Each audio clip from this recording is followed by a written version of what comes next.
Hello friends, how are you all? Hope you all are fine in this lockdown period. What is the positive side of this lockdown period? Yes, there is one positive side, that less pollution and Mother Nature is healing itself. So I also thought you to acquaint yourself with my rooftop garden. See, these plants they are very nice, no? They have a lot of soothing effect on our life. Yes, they have soothing effect. We humans have forgotten to enjoy Mother Nature in our mechanical life. So this lockdown period has given us the time to again enjoy the nature. So I'll show you two plants and you will tell me whether they are same or different. So see the first plant. See the first plants? Yes, green leaves, flowers and brown stem. See, brown stem. Okay, second plant. See, oh, poor fellow. No leaves, only spines on its surface. Are they same? Certainly not. They are different. So why are they different? This is called adaptation.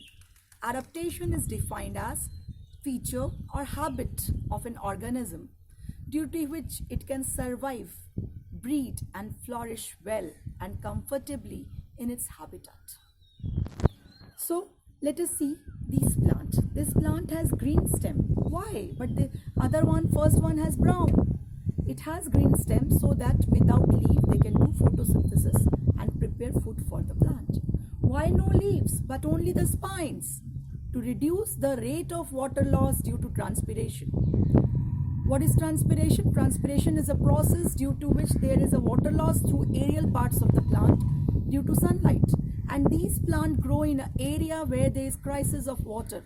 That's why that is desert area. That's why they are also known as xerophytes. And xerophytes have deep sheeted root. I cannot pull out the plant and show you the root so that they can absorb water from lower levels of the ground. And they have a spine to reduce the water loss. No leaves. If there is no leaf, then there is no stomata. And if there is no stomata, then there is very less rate of transpiration. Yes, they have stomata, sunken stomata. So these are the different features of the plant. And what is the name of this plant? Yes, it is cactus. Now we will talk about adaptation in floating hydrophytes. So what are hydrophytes? Hydrophytes are those plants which are found in water bodies. Yes, adaptation in floating hydrophytes, and hydrophytes are those plants which are found in water bodies. So what is their adaptive feature? First one is swollen leaf stalk. Why swollen? Because air is filled inside. That makes their body very light and help them to stay afloat. See, this one is the leaf stalk.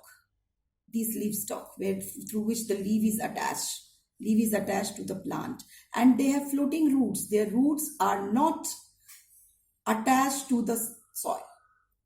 Next one is fixed hydrophytes, where the roots are attached to the soil and they have thin hollow stem. These are the stem.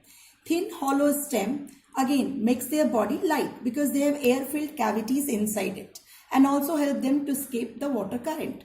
Broad leaves. See how broad the leaves is. First of all, try to recognize which plant is this. Yes, our national flower lotus plant. And they have waxy cuticle on the upper surface of the leaf so that water cannot see, the water droplets cannot stick to it. And they have stomata on the upper surface so that they can do photosynthesis and prepare food for the plant. Next is submerged hydrophytes. What is the meaning of submerged hydrophytes? Which is totally inside the water. And they have, see, very small, thin, ribbon-like leaves to escape water current. An exchange of gas occurs throughout the surface of the body of the plant. And that's why these leaves do not have stomata. And their flowers floats on the surface with the help of long stalk for pollination. So this is all about hydrophytes. Now I'll tell you some amazing fact about a plant. We have a plant known as Indian pipe flower. Indian pipe flower do not have chlorophyll. So how this Indian pipe flower gets the food supply? Yes, it makes an association with fungus, and fungus bring nutrient for them and they flourish. Pause. Yes, today we have discussed about adaptation in plants. In next video, we will discuss about adaptation in animals. So please click on the link given in the description box. Thank you. Hope you all have enjoyed.